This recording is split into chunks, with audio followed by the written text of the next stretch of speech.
വിശദമായ വാർത്തകളിലേക്ക് നമ്മൾ കടക്കുകയാണ്. കശുവണ്ടി ഇറക്കുമതിയുമായി ബന്ധപ്പെട്ട കള്ളപ്പണ ഇടപാട് കേസിൽ അനീഷ് ബാബു അറസ്റ്റിലായി. വൈകിട്ട് കൊച്ചിയിൽ നിന്ന് കസ്റ്റഡിയിലെടുത്ത അനീഷ് ബാബുവിന്റെ അറസ്റ്റ് രാത്രിയോടെ ഇഡി രേഖപ്പെടുത്തി. അനീഷ് ബാബുവിന്റെ മുൻകൂർ ജാമ്യാപേക്ഷ നേരത്തെ സുപ്രീം കോടതി തള്ളിയിരുന്നു. എസ് രാഗിൻ ചേരുന്നുണ്ട് ഈ വാർത്തയുടെ കൂടുതൽ വിവരങ്ങളുമായി. രാഗിൻ, മുൻകൂർ ജാമ്യാപേക്ഷ തള്ളിയപ്പോൾ തന്നെ അറസ്റ്റ് നമ്മൾ പ്രതീക്ഷിച്ചതാണ്. വൈകിട്ടോടെയാണ് കസ്റ്റഡിയിലെടുത്തത്. ഇപ്പോൾ അറസ്റ്റും രേഖപ്പെടുത്തിയിരിക്കുന്നു. ഇനി അടുത്ത നടപടിക്രമങ്ങൾ എങ്ങനെയാണ് രാഗിൻ? വൈകിട്ടോടുകൂടിയാണ് അനീഷ് ബാബുവിനെ എൻഫോഴ്സ്മെന്റ് ഡയറക്ടറേറ്റ് കസ്റ്റഡിയിലെടുത്തത്. തുടർന്ന് വിശദമായി തന്നെ ചോദ്യം ചെയ്തു കൊച്ചി ഓഫീസിൽ വെച്ച്. ഇപ്പോൾ അല്പസമയം മുമ്പ് അറസ്റ്റ് രേഖപ്പെടുത്തിയെന്നതാണ് ഇ ഡി വൃത്തങ്ങൾ നൽകുന്ന വിവരങ്ങൾ. എന്തായാലും ഇനി തുടർ നടപടികൾ എന്ന് പറയുന്നത് കോടതിയിൽ ഹാജരാക്കുന്ന ഉൾപ്പെടെയുള്ള കാര്യങ്ങളാണ്. നേരത്തെ ഈ കശുവണ്ടി ഇറക്കുമതിയുമായി ബന്ധപ്പെട്ട കള്ളപ്പണ ഇടപാടിലാണ് എൻഫോഴ്സ്മെന്റ് ഡയറക്ടറേറ്റ് കേസ് എടുത്തിരുന്നത്. നിരവധി തവണ നോട്ടീസ് നൽകിയിട്ടും ഹാജരായില്ല എന്ന് ഇ ഡി അടക്കം ചൂണ്ടിക്കാണിച്ചിരുന്നു. മാത്രമല്ല സുപ്രീം കോടതി അടക്കം ആന്റിസിപ്പേറ്ററി ബെയിൽ തള്ളുകയും ചെയ്തിരുന്നു. ഈ നിരവധി തവണ നോട്ടീസ് നൽകിയിട്ടും ഹാജരാകാത്തതിനെ തുടർന്ന് ഇ ഡി മറ്റൊരു കംപ്ലൈന്റ് ആയി തന്നെ മജിസ്ട്രേറ്റ് കോടതിയിൽ അനീഷ് ബാബുവിനും മറ്റുമെതിരെ ഫയൽ ചെയ്യുകയും ഉണ്ടായി.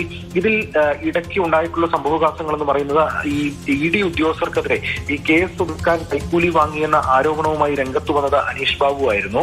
അനീഷ് ബാബുവിന്റെ പരാതിയിൽ വിജിലൻസ് കേസ് എടുത്തിരുന്നു. മാത്രമല്ല ആ കേസുമായി ബന്ധപ്പെട്ട് 4 പേർ പ്രതികളായി വന്നു. ഒന്ന് ഇ ഡിയുടെ പ്രധാനപ്പെട്ട ഒരു ഉദ്യോഗസ്ഥനായിരുന്നു ശേഖർ കുമാർ. മറ്റ് 3 ഇടനിലക്കാർ. അങ്ങനെ 3 ഇടനിലക്കാർ നേരത്തെ ഈ കേസുമായി ബന്ധപ്പെട്ട് അറസ്റ്റിലാവുകയും ചെയ്തിരുന്നു. തന്നോട് ഇ ഡി എടുക്കുന്നത് ഇത്തരത്തിലുള്ള വൈരാഗ്യ സമീപനമാണ് എന്ന ആക്ഷേപമടക്കം അനീഷ് ബാബു ഉയർത്തുകയും ചെയ്തിരുന്നു. എന്നാൽ എൻഫോഴ്സ്മെന്റ് ഡയറക്ടറേറ്റിനെ സംബന്ധിച്ചിടത്തോളം ഈ കേസിന്റെ മെറിറ്റുമായി ബന്ധപ്പെട്ട് മുന്നോട്ട് പോവുകയാണ് എന്നതാണ് ഇ ഡി വ്യക്തമാക്കിയത്. മാത്രമല്ല നേരത്തെ ആന്റിസിപ്പേറ്ററി ബെയിലടക്കം കോടതി തള്ളുന്ന സ്ഥിതിവിശേഷവും ഉണ്ടായി. ഒരു ജുഡീഷ്യൽ സ്ക്രൂട്ടിനിക്ക് അടക്കം ഇത് വിധേയമായി. അതുകൊണ്ട് തന്നെ ഇതിൽ കൃത്യമായിട്ടുള്ള നടപടിയിലേക്ക് പോകേണ്ടതായിട്ടുണ്ട് എന്നും ഇ ഡി വ്യക്തമാക്കിയിരുന്നു. എന്തായാലും ഇന്ന് വൈകിട്ടോടുകൂടി കസ്റ്റഡിയിലെടുത്തു. ഇപ്പോൾ അറസ്റ്റ് അല്പസമയം മുമ്പ് രേഖപ്പെടുത്തി എന്നതാണ് ഇ ഡി വ്യക്തമാക്കുന്നത്. രാഗിൻ, പലപ്പോഴായി ഇ ഡി വിളിപ്പിച്ചിരുന്നു. അപ്പോഴൊന്നും ഹാജരാകാതെ ചോദ്യം ചെയ്യലുമായി സഹകരിക്കാതെ നീക്കമായിരുന്നു. അത് തന്നെയാണ് ഇവിടെ തിരിച്ചടിയായത്. ഒടുവിൽ ഇവിടെ ഏറ്റവും ശ്രദ്ധേയമായിട്ടുള്ള കാര്യം, വിജിലൻസ് കേസിൽ ഇ ഡിയെ തന്നെ പ്രതിക്കൂട്ടിലാക്കിയ വ്യക്തിയാണ് അനീഷ് ബാബു. അതുകൊണ്ട് തന്നെ ഈ കേസ് വളരെ നിർണായകവുമാണ്. ഇ ഡി നീക്കങ്ങൾ ഇനി എങ്ങനെയായിരിക്കും എന്നാണ് നമുക്ക് മനസ്സിലാക്കേണ്ടത്. കോടതിയിൽ നാളെയാണോ ഹാജരാക്കുക? ഇപ്പോൾ ലഭിക്കുന്ന വിവരമനുസരിച്ച് നാളെ കോടതിയിൽ ഹാജരാക്കും എന്നതാണ്. സൂചിപ്പിച്ചതുപോലെ വളരെ നിർണായകമായ ഒരു കേസ് തന്നെയായിരുന്നു ഇത്. ഈ എൻഫോഴ്സ്മെന്റ് ഡയറക്ടറേറ്റ് ഈ അനീഷ് ബാബുവിനും മറ്റുമെതിരെ കേസ് എടുത്ത് മുന്നോട്ട് പോകുന്ന ഘട്ടത്തിലാണ് മറ്റ് സംഭവവികാസങ്ങൾ ഉണ്ടാകുന്നത്. നേരത്തെ സൂചിപ്പിച്ചതുപോലെ അനീഷ് ബാബു പറയുന്നു ഇത്തരത്തിൽ കേസ് ഒതുക്കാൻ കൈക്കൂലി വാങ്ങുന്ന സ്ഥിതിവിശേഷം ഉണ്ടായിരുന്നുവെന്ന്. അതിൽ ശേഖർ കുമാർ ആയിരുന്നു 1ാം പ്രതി. ഇഡിയുടെ അസിസ്റ്റന്റ് ഡയറക്ടർ പോസ്റ്റിലുള്ള ഉദ്യോഗസ്ഥനായിരുന്നു. അതിനുശേഷം 3 ഇടനിലക്കാരും ഈ കേസിൽ ഉൾപ്പെട്ടിരുന്നു. ആ 3 ഇടനിലക്കാരെ പിടികൂടിയിരുന്നു.